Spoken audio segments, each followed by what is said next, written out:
Class देख रहे सभी अभ्यर्थियों का आशु कोचिंग एकेडमी में स्वागत है। मैं आपकी रूपाली मैम आपके लिए लेकर आई हूँ लेखपाल परीक्षा से संबंधित हिंदी विषय का सिलेबस, जिसकी आज हम पहली क्लास करने वाले हैं। मैंने आपको इससे पहले सिलेबस बता दिया है।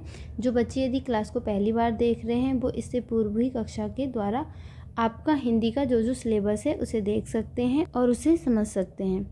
हमारा सबसे पहला विषय बिंदु है वर्णमाला। तो हिंदी में हम सबसे पहले अपने वर्णमाला को समझते हैं। आपका जो प्रश्न अभी जो मैं बताने जा रही हूँ, जो कि कंपटीशन परीक्षा में अधिकांशतः पूछ लिया जाता है, तो वह है कि वर्ण किसे कहते हैं।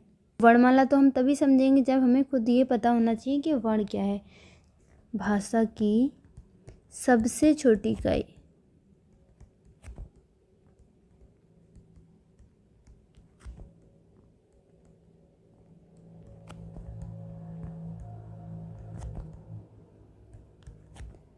वर्ण कहलाती है।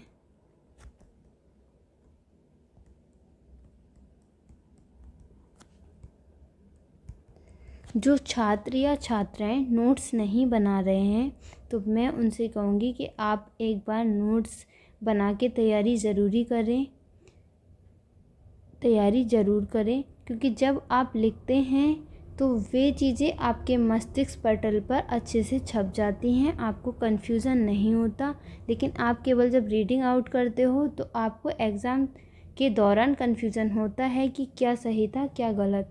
तो लिखने से हमें चीज़ ज़्यादा याद रहती है, इसलिए कोशिश करें यदि नोट्स ज़रूर बनाएं, ठीक है। और आपके नोट्स में हेल्प करने के लिए मैं आपके साथ हूँ, तो आपके लिए मैं लेकर आई हूँ चीज़ें लिखकर और साथ साथ में बताती हुई चलूँगी, तो आप अपनी शॉर्ट ट्रिक से अपने नोट्स बना सकते हैं। वर्ण भाषा की सबसे छोटी इकाई है और वर्ण का खंडन नहीं हो सकता, ठीक। दो चीज़ें आपको ध्यान रखनी है। वर्ण को दो भागों में बांटा गया है, पहला स्वर और दूसरा व्यंजन। तो सबसे पहले हम समझते हैं स्वर के लिए, ठीक। वे वर्ण जिनका उच्चारण स्वतंत्र रूप से किया जा सकता है, स्वतंत्र रूप से उच्चारित होने वाले वर्ण क्या कहलाएंगे?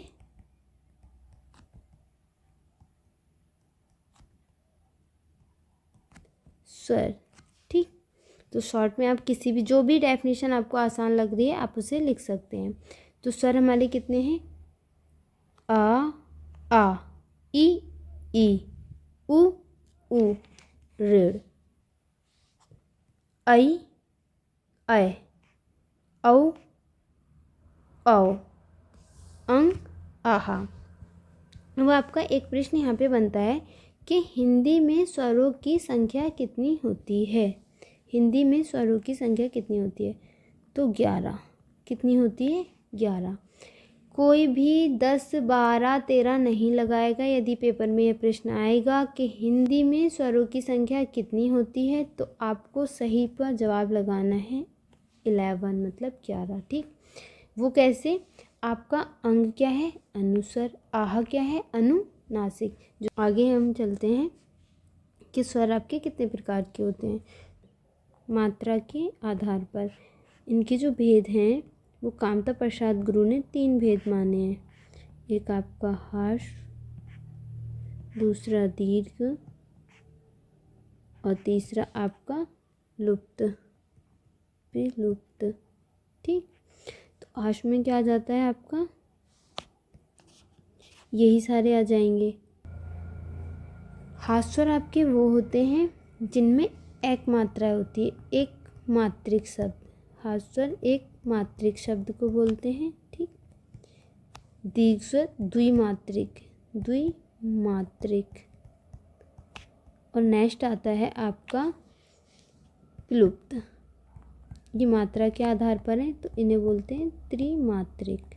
जैसे मैंने भी आपको बोल के बता दिया, और इसे बोलने में तिगना समय लगता है, जैसे ओम, ठीक। तो अगर कामता प्रसाद गुरु के आधार पर हम देखें, जिन्होंने व्याकरण सर्वप्रथम लिखा था, तो उन्होंने मात्रा के आधार पर 3 भेद किए, हाश्व, दीर्घ और प्लुप्त। तो हाश्व एक मात्रिक, दीर्घ द्विमात्रिक। इस दीर्घ में आपका आ, ई, उ, ऐ, औ, औ, ठीक। और प्लुप्त में आपका आ जाता है जिनमें बोलने में ज़्यादा समय लगता है या तिगना समय लगे, इसका कोई चिन्ह नहीं होता। अब हम समझते हैं अपने व्यंजन। अब हमारा विषय बिंदु है व्यंजन, जिनका उच्चारण करने के लिए स्वरों की सहायता लेनी पड़ती है। जिनके उच्चारण के लिए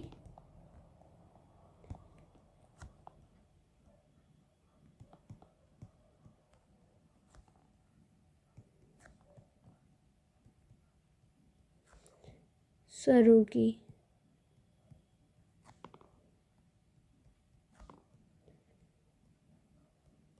सहायता लेनी पड़ती है, वो सब हमारे क्या कहलाते हैं? व्यंजन।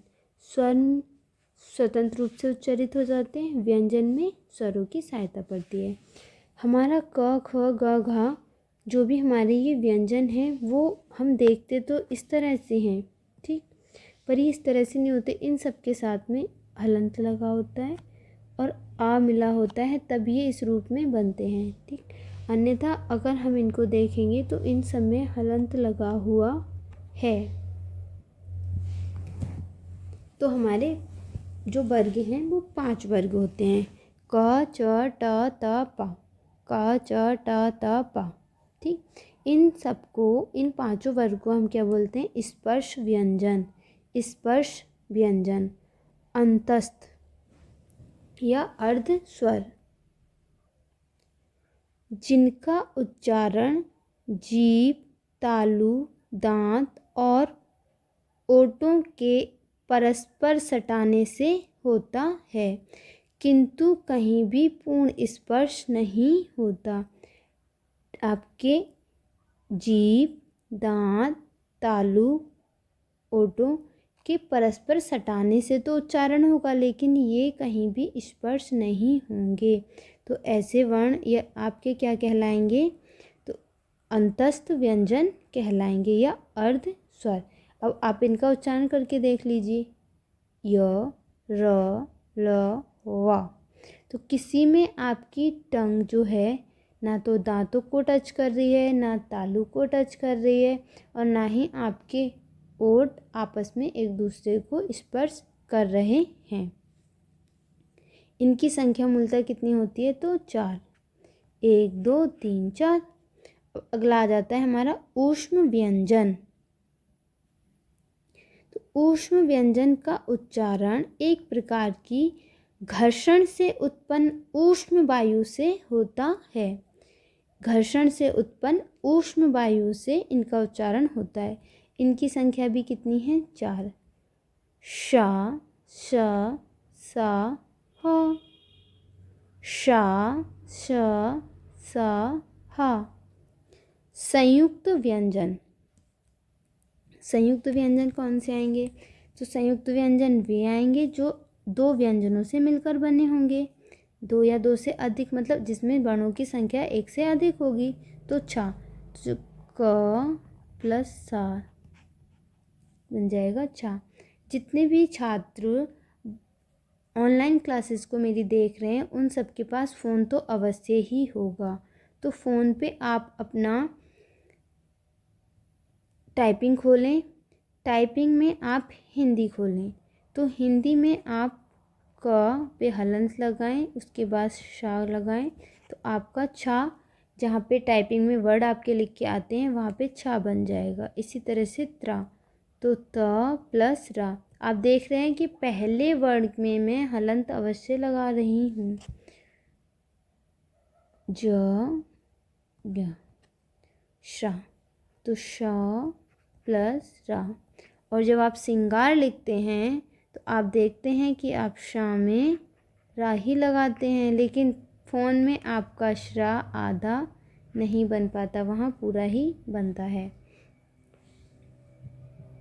द्विगुण व्यंजन, तो आपके ये जो 2 हैं जिन्हें बाद में जोड़ा गया था, तो ये आपके द्विगुण व्यंजन कहलाते हैं। पहले मैंने आपको बताया, फिर बता रही हूँ। अनुस्वर, अंग, अनुनासिक जिसमें चंद्र बिंदु होती है, विसर्ग जो बाद में अक्षर के हम 2 बिंदु लगा देते हैं उसे विसर्ग कहते हैं। तो इन्हें भी हम समझ लेते हैं। अनुस्वर जिनकी ध्वनि नाक से निकलती है, जैसे अंगूर, लंगूर, ठीक। अनुनासिक ऐसे स्वरों का उच्चारण नाक और मुंह दोनों से होता है और उच्चारण में लघुता रहती है, गांव, दांत, ठीक। और आपके विसर्ग, इनका जो उच्चारण है वो हा की तरह ही होता है, ठीक है। अनुस्वार की तरह विसर्ग भी जो है वो स्वर के बाद में लगते हैं। यह व्यंजन है, ठीक। ये बाद में लगता है, आप किसी भी शब्द में देखते हैं तो उसके बाद में लगा होता है, ठीक है। जैसे मनः, कामना, अतः, तो आप देखते हैं अतः आप लिखते हैं तो ताकि बाद में विसर्ग लगाते हैं, अतः। आप लोग मनोकामना लिखते हैं लेकिन शुद्ध है आपका मनः कामना। हम अपने सिलेबस के दौरान शुद्धि अशुद्धि भी पढ़ेंगे तो वहाँ पे आपकी ये चीज़ें और भी क्लियर हो जाएंगी। और संधि में ये विसर्ग कैसे आता है और किस तरह से विसर्ग हटता है, तो जुड़ने पे किस तरह से मात्रा लगेगी या अक्षर आएगा, अर्ध अक्षर आएगा, उसको भी हम जान जाएंगे। अभी मैंने आपको बताया था कि हमारे ये जो वर्ग हैं वो 5 होते हैं, ठीक। तो और उसके अलावा आपका अंतस्थ, ऊष्म, संयुक्त, द्विगण, ठीक। अब हमारा वर्ण में व्यंजन में एक नई चीज़ जो होती है वो होती है अल्प प्राण और महाप्राण।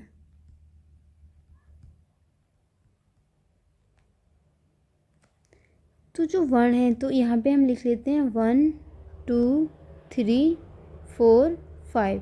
तो प्रत्येक वर्ग में कितने वर्ण हैं, तो 5 वर्ण हैं, ठीक।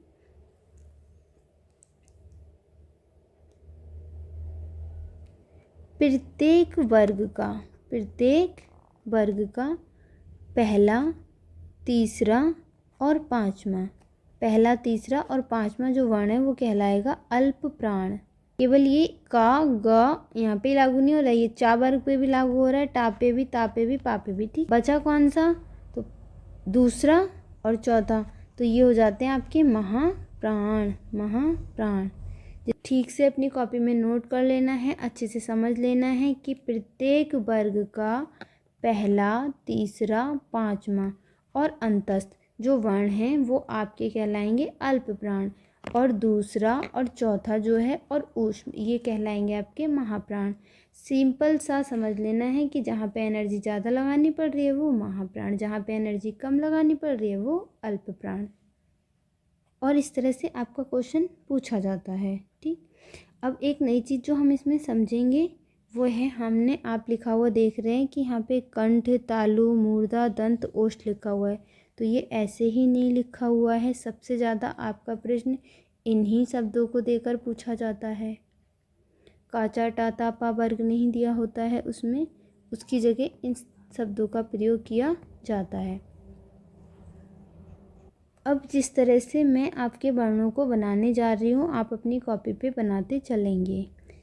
यदि आपका आता है, और ये क्वेश्चन आपके पूछे गए हैं अभी तक आपके एग्ज़ाम में, लास्ट ईयर जो पेपर हुआ है उसमें इससे संबंधित 2 प्रश्न आए थे, जिसमें आपका तालु पूछा गया था और ओष्ठ पूछा गया था, ठीक। तो हम समझते हैं कंठ, तो कंठ में हमारा का वर्ग तो आएगा ही, कंठ में हमारा का वर्ग आएगा ही। इसके अतिरिक्त हमारा जो वर्ण आता है वो है ह। तालु को हम तालव्य भी बोलते हैं, तो तालव्य में हमारा चा वर्ग आता है और इसके साथ साथ आपका य और श। अगला है आपका मूर्धा, इसको हम नेक्स्ट है हमारा मूर्धा, इसे मूर्धन्य भी बोलते हैं। इसमें आता है आपका टा वर्ग, और टा वर्ग के साथ साथ इसमें आपका र और श आएगा इसमें। अगला है हमारा दंत। इसे बोल सकते, इसे अन्य नाम देते हैं दंत्य। इसमें आपका ता वर्ग आता है और ता वर्ग के साथ साथ ला सा। अब आपने देखा कि आपका शा आता है तालव्य में, शा आता है आपका मूर्धन्य में और दंत में आता है आपका सा, और आपका हा आता है कंठ में। अगला है आपका ओष्ठ। इसे ओष्ठ्य भी बोलते हैं, ओष्ठ्य। इसमें आपका पा वर्ग आता है। अब आप देखते हैं कि आपका य र ला शा स सा हा भी आ गया, लेकिन आपका वा बचा। तो वा का जब उच्चारण कर रहे हैं तो आपके होंठ जो हैं वो स्पर्श नहीं हो रहे, मगर एक दूसरे के पास आ रहे हैं। तो इसके लिए जो वर्ग का नाम रखा गया है वो है दंतोष्ठ, दंतोष्ठ है। अच्छा, मैं आपको यहाँ पे क्लास में एक नई चीज़ बता दूँ, तो वो ये कि पूछे तो आपके व्यंजन ही जाते हैं। अभी तक कभी भी आपका किसी भी उसमें परीक्षा में स्वरों को नहीं पूछा गया, लेकिन स्वरों को भी कंठ, तालु, मूर्धन्य, दंत, ओष्ठ के आधार पर रखा गया है। तो मैं यहाँ पे आपको बता देती हूँ कि किस में कौन कौन से आते हैं। तो आपके कंठ के अंतर्गत दोनों आ जाते हैं। तालव्य के अंतर्गत आपका दोनों ई।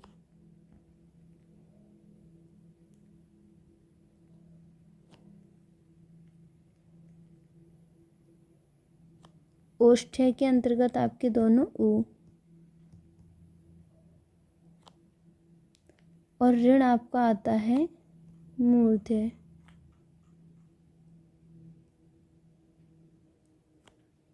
आपकी दोनों ए आ जाती है कंठ तालव्य, कंठ तालव्य। आपके दोनों ओ आ जाते हैं कंठोष्ठ, मतलब ओ और ओ आपका आ जाता है कंठोष्ठ। ठीक, तो आप स्वरों की भी जानकारी के लिए इसे लिख सकते हैं, लेकिन अभी तक मैं आपको बता दूं ये आपके किसी भी एग्ज़ाम में पूछा नहीं गया है। तो इस तरह से आज हमने अपनी पूरी वर्णमाला को जान लिया। हिंदी में वर्णमाला में वर्णों की संख्या है वो जो है वो 52 है। ये आपका एक अन्य क्वेश्चन हो सकता है, संख्या पूछी जा सकती है। तो इसी तरह की वीडियोस देखने के लिए, अपनी लेखपाल परीक्षा से संबंधित हिंदी सिलेबस की वीडियोस देखने के लिए हमारे चैनल से जुड़े रहें। चैनल को लाइक करें, सब्सक्राइब करें, अपनी वीडियो से जुड़े रहें, दोस्तों को शेयर करें और कमेंट करना ना भूलें।